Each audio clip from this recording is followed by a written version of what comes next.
Hey everybody, welcome to a very special episode of The Power Source. As you can see, we are not at Upper Room tonight.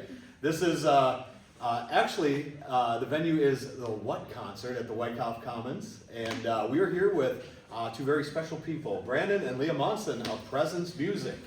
They are, yeah, the crowd goes wild, yeah. For small applause, yeah. as usual.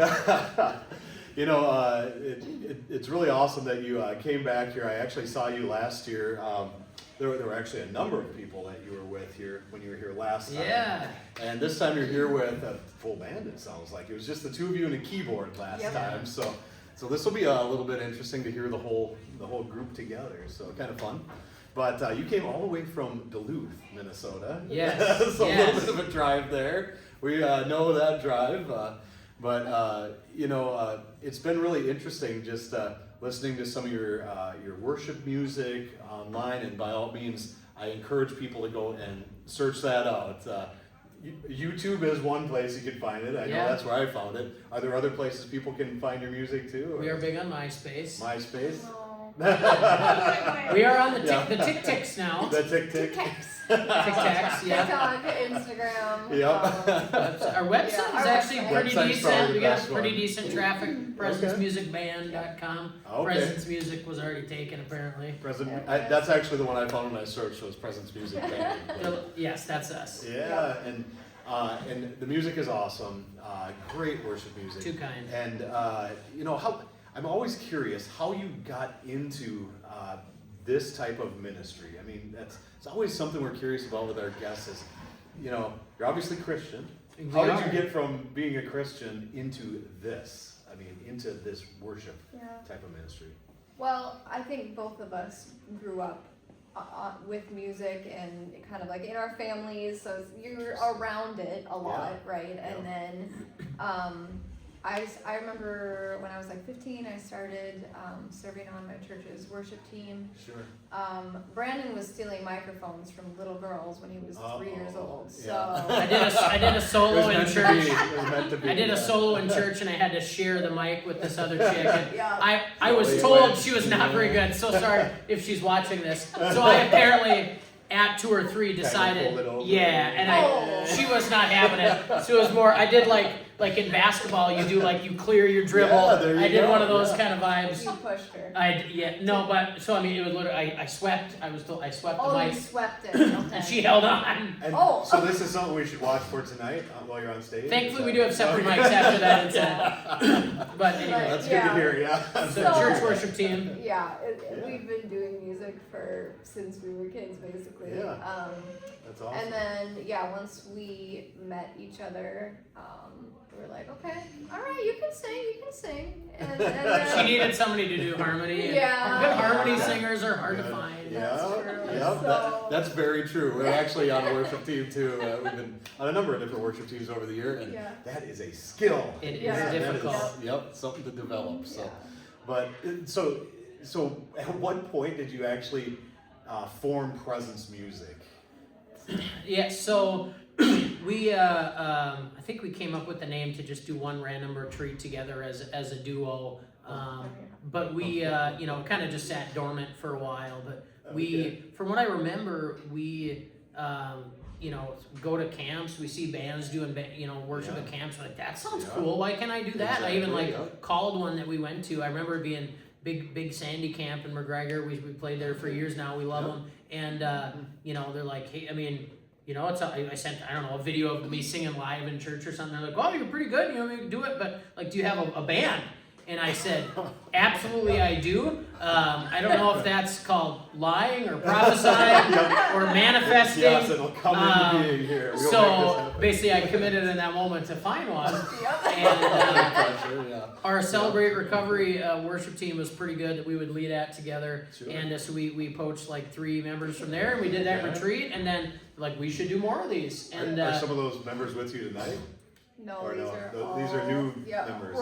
Not super new, but I mean, we've been doing it 5 years, and it's you're not doing it full time, so you have people that'll do it on the nights and weekends and with the margins of their time. Right, so if it was a full-time salary thing, it probably wouldn't be as much transition. But everybody here tonight has played with us 2 years or 2-3 years. So, not a totally surprise crew tonight. Right.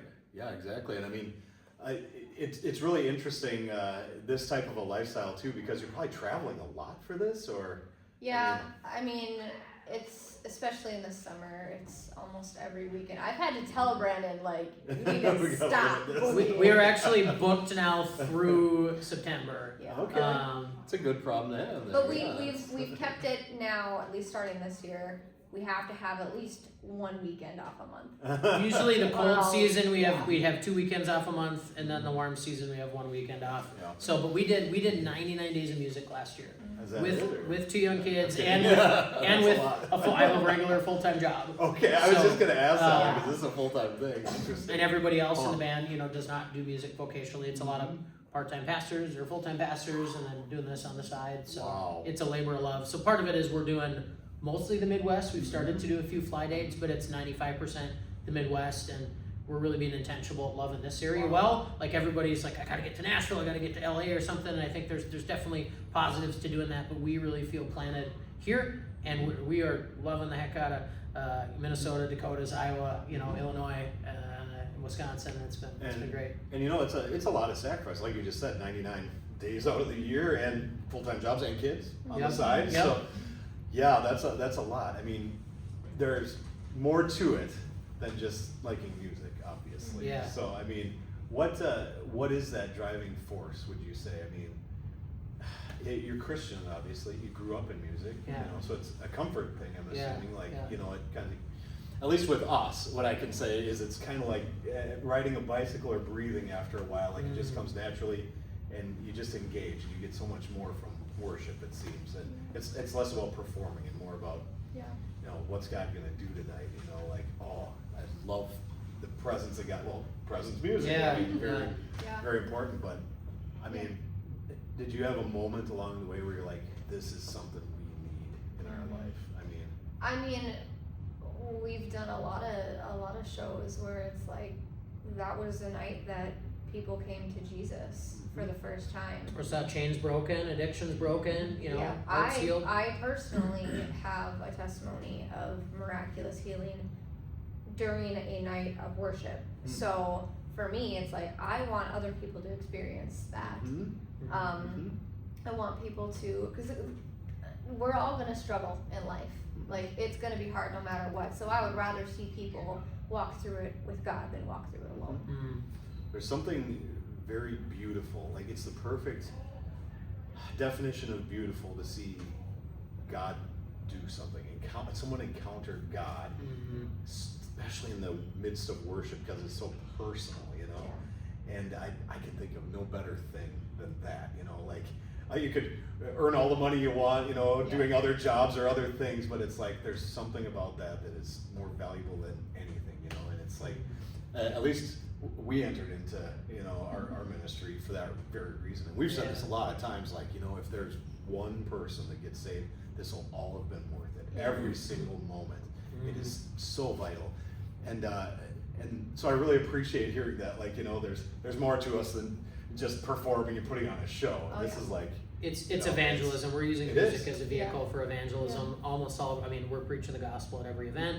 We're it's like we're doing some outreach events where it's like somewhere you wouldn't think of, like outside a bar, festival grounds, or at a casino. But even in in churches, there's a lower barrier to entry to someone to go to a concert at a basically basically like a YMCA. There's more people that will check it out, even if they think, I think the band is Christian, but seems like it's pretty cool. There's more people that would go to that than might darken the door on a Sunday morning. Right. And even if a church puts on an outreach concert, or maybe it's a back to school bash or a summer this or that with bounce houses, there's more people that are going to come to that, and they can hear the gospel and about the best news ever and a God who saves. And if we can be a vehicle that'll help a church put on an event like that, we're doing our job. So it's not an exact science, but we've somewhere between 350 and 450 salvations that we've got to be a small part of through our band. And what an honor. That's like there is no greater honor that I can think of than that.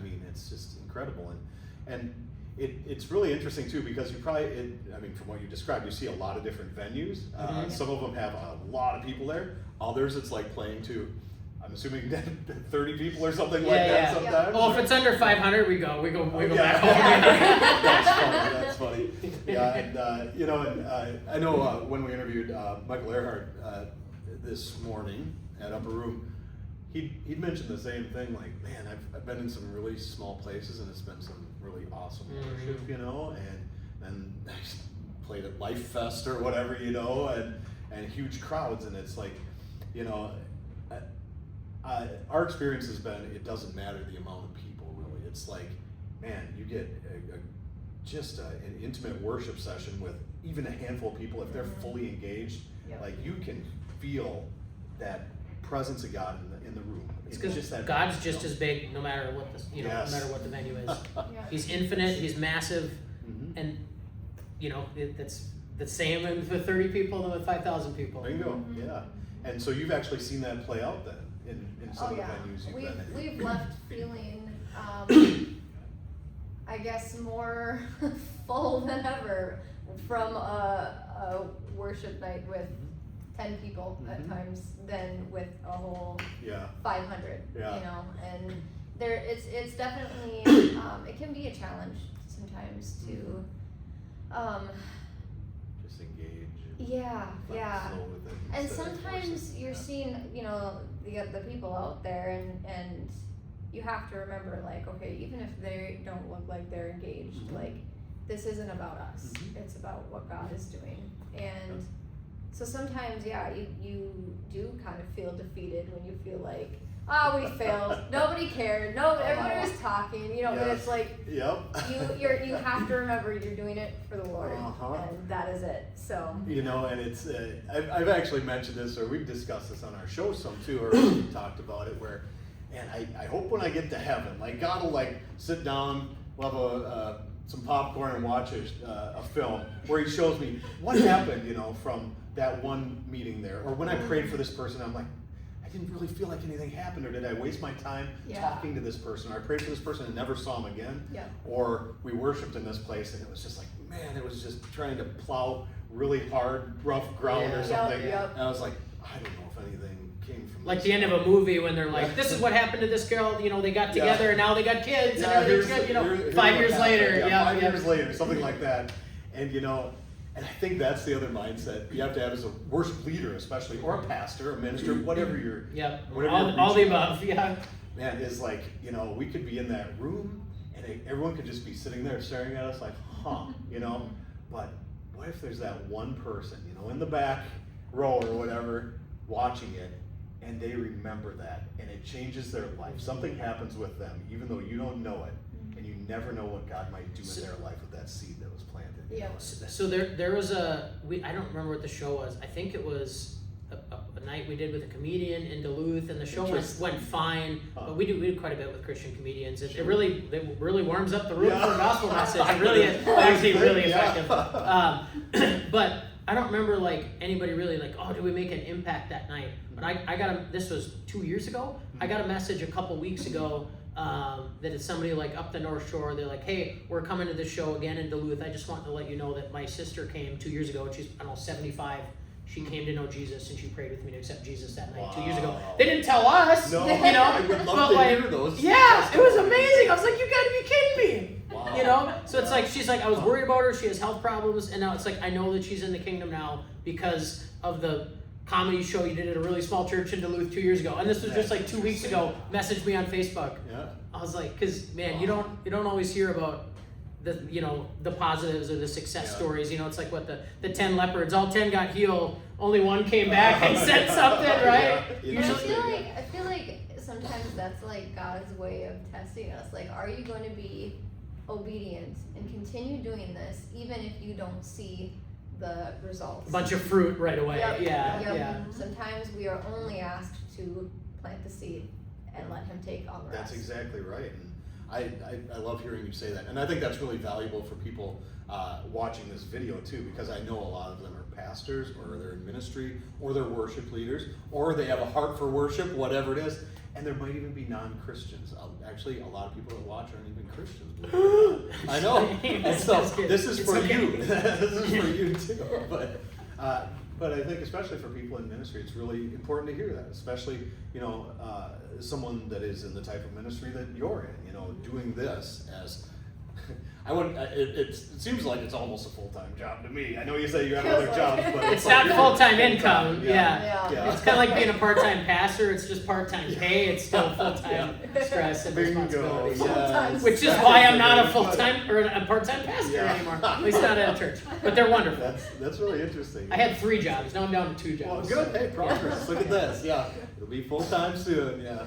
So where do you see things going for Presence Music? Or We've already made it, we're here at Yeah, WhatConcert. We're here. I'm kind of curious. Like, At the top, man. yeah, this is the top of the. This is like the Red Rocks of We are at the southeast of Rochester. Right here. so, You're yeah. never wrong. It is really beautiful, we're so happy to be here. I am just curious. The only reason I'm asking is like, has God put something on your heart? Like, this is the direction we're supposed to go with this, or like this is the, I really feel like it's going to be a full-time thing eventually, and not because and I have a good full-time regular job, went to college for it, but it's so it's not even like I don't want to make more money, just would love to put 100% of my efforts towards serving Right. Jesus. I mean, you can serve Jesus in everything you do, but you can, I don't know, so you can for sure see, you don't always see the fruit right away like we just talked about, but you for sure see it more doing ministry full-time, not doing it part-time, and then having a full-time regular job. I don't see the fruit as much as a T-Mobile business person, even though it's wonderful Yeah. company, so that's one goal. But people always ask, trying to get a double award. We do have a record deal. Oh, got it's it. it's not like the largest of ones, but do you want this huge major label deal or this or that or and it's our prayer since we started is that we want to be busy serving Jesus, and we've gotten more and more busy. So we did 50 days 3 years ago and 70 2 years ago, and last year we did 100. It's growing. It's not growing like this, but we're steady, we're being faithful. We just want to reach one more person for Jesus. Right. We want to be growing in our ministry in ways totally unrelated to finances, just more people reached, more events, really more salvations. That's what it's all about. And we work a lot with getting kids sponsored in other countries and helping them come to know Jesus. So it's that's we just want a little more mission field every day. And I'm praying to the Lord that, basically we kind of joke about it, but it's either it's going to materialize where I can make the jump full time or totally burn out of energy. So I don't know what that looks like, but. And it is really interesting. We talked with Michael a little bit about that this morning, Michael Earhart, and he mentioned that he went through a season of that, where he was just going worship almost every day. Yeah. And he's it just almost drained him. And we kind of talked about that, how, there's kind of these seasons sometimes, or God, He's kind of created us to need these times of rest too. You see that pattern in the Bible even. Yeah. Jesus had to go off by himself sometimes. Yeah. You see in the Psalms, the Selah, right? Jesus took naps, one of my favorite t-shirts. Yeah, no kidding. Yeah. Jesus took naps. That is an awesome saying, actually. Yeah. I need one of those t-shirts. That sounds awesome. But, so it is kind of interesting how you have to find this balance somehow, and I think that's really good that it wasn't just boom like that for you, especially if you've got a family. That's important. We've got 4 kids of our own too. Wow, we actually have other jobs on the side too. So and I've even said that I would stop being an attorney literally overnight if I could do this full time. So and I can honestly say that. I went to school a long time for that, a lot of money, and stuff like that, spent, to get that. And I can honestly say that the stuff I've experienced through our ministry, through our worship leading, through my experiences with God in general, that it is way more valuable than any amount of money you can make, any awards you can get, any validation from people you can get. There's just something about it that it is priceless, Yeah. And I think that's kind of what we seek as worship leaders, is that people know that they experience that, and that they take that with them somehow. That's good. It changes the way you see, truth in the world and what's important, and how you frame your existence here. Sure. Who are you and why are we doing this? And and who's God? And it's just something deeper. So it's really interesting. I'm actually excited for the two of you even that that's gonna happen, you know, like it's gonna bring you deeper into relationship with God. And I think what'll happen is that it's gonna feed into the worship even more. Yeah. And people will know that and they'll feel that. And it's just this cycle of, you know, maturing and moving deeper into worship. It's just this feeling I had. I heard you both sing, obviously, before and worship. Yeah. And I had this feeling when I was out there watching, like, man, there's so much that it's like you can see the blessing upon your lives, you know? And it's tough to feel that in the moment is. sometimes. Yeah, It's very, yeah. Especially with kids. Yep. We could say that. We got the spread, too, like 21 down to 10 right now. Oh, so wow. 20, almost 21 yet. Wow. We're gonna be 21 in a few weeks. So it's like, man, we've been there. We know what that's like. But I don't even use that, you know. So like 0 to 12 must have been wild then, or whatever it was. It was some very, very. We probably got full episodes about that. You'll have to link them in the comments. But hey, we can tell, any of you at home too, if you've got kids, worship anyway. God will make room, you know. It's something you can do. We have our 6-year-old, but we should have Daisy up. Should we have her up tonight? Possibly. She do a little grab. Yeah. Yeah, she sings up on stage like probably half our shows. That's awesome. She's good, dude. She's on key. She can sing praise and gratitude and like perfect pitch. She's like old Charlie Booth running That's around. awesome. Yeah. You know, and you mentioned this at the beginning too. We always want to find out, you know, how did you get into this? You know, and was this like an out of the blue thing? Did you grow up in it? It was interesting because Michael said the same thing when we interviewed him this morning, that he kind of grew up in a family of music and worship. Yeah. And it was just passed on that way. You kind of said the same thing, like you had musical backgrounds and stuff. She started from a pretty young age. I started really young age. Like my mom would travel and sing solos in churches. Really? With her cassette tape system. Yeah, that's awesome. Yeah. I mean, I didn't. Old So like school. my family wasn't a musical. Yeah, where did it family. come from? Is it- I don't know. Huh. I really don't know. You just had the music in you. I can tell you the writing I definitely got from my grandma. She was a writer. She wrote a lot of like children's books and stuff. And, Wow. That's awesome. Slam poetry too. Really? No. That would have She been had a an parade. interesting There's a mix. lot of coffee Okay. That shops. would have Rest been in an peace. I'm so interesting sorry. mix. But Very creative, yeah. No. So I guess we got the creativity. I got the creativity from her. Yeah. And like, I guess I don't know, artistry in general is in my family. Yeah. Like we got painters and Yeah, you know that yeah. kind of stuff. it's kind of the same left brain, right brain. Yeah. I mean, you're very creative. And Yeah. that's good. Yep. And this was something that really struck us too, because you know it's so important to see the impact of, I call it a generational blessing, really, that's being handed down from one generation to the next, and it really does bless your life and add depth. But you know, as an encouragement to people at home, like if you've got kids or grandkids or younger people in your family, you know, it's so important for them to know that love that you've got, and to experience that, you know, that gift that you've got, because God is in that business of passing down these blessings from generation to generation, and we have to be aware of that. Like we need to share this with our kids or the younger generations after us, and you never know how it'll impact them.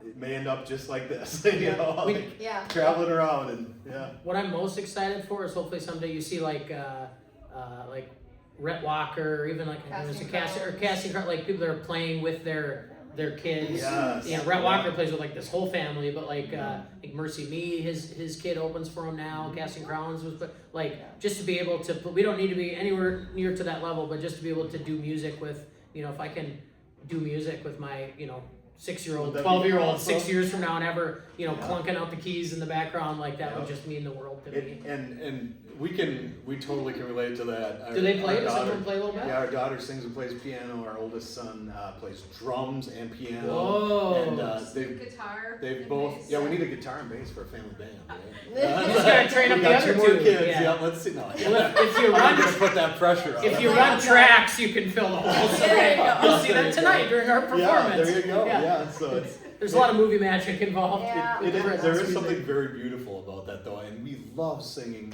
you know, with our daughter, and we love when our son plays drums with us, and it's just such a blessing. Like you feel that as a parent, like God, this is so awesome. This is better than anything right here. This leading with your spouse, the same thing. It's super cool. Absolutely, yeah. Yeah. I'm not. He prefers leading with the kids, Yeah, but sorry. way under that is leading with the wife. I need him to sing with me, so I keep on time. Okay. Oh, you're the It's metronome. teamwork, yeah. Okay, we gotta get you guys a quick track. Yeah. Yeah. But you know, No. it was the same thing though with well, when Seventh Day Slumber was here. Yeah. Honestly, his son plays drums now. Yeah. So that was awesome to see, and he even mentioned that during. And daughter-in-law is playing with him, so you got the. That's true. Yeah, that's true. So it's really neat to see that. I would love to see that too. Like in 10 years or something like that, your daughter is up there literally. We'll be singing back. with you. Yeah, she's gonna be singing tonight. She's already 6. We So, gotta get the there you instrument go. going. Why wait 10 years? Yeah. Let's do this now. So it'll be really awesome to see where you're at in 10 years too, like what God does. I mean, that's the exciting part of about this. It's such an adventure sometimes, and there's all the stress, setting up, sound checking, equipment, travel, all the juggling that goes on.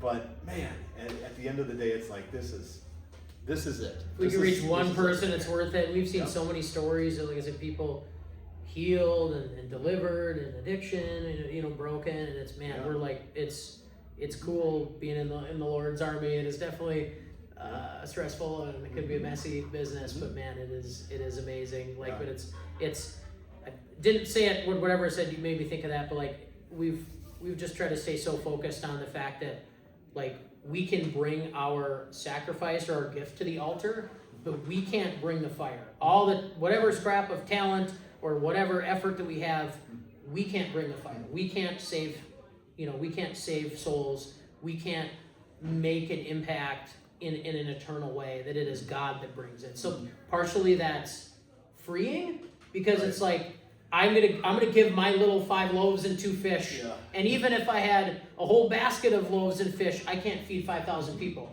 but Jesus can. Right. I can bring my sacrifice, just like all the prophets of Baal or whatever. They can do whatever to try to bring the fire down. They ain't doing it. Only Jesus brings the fire, and that allows us to just, even in days where we feel like we're having an off day, we bring it. We bring what we got left in the tank, and God brings the rest. He fills the rest up, baby. So and it's so freeing sometimes. At least this is our impression of worship and stuff like that, and leading worship. It's very freeing when you start seeing worship not as a performance, but as worship. Entering into God's presence. We're singing to God, for God.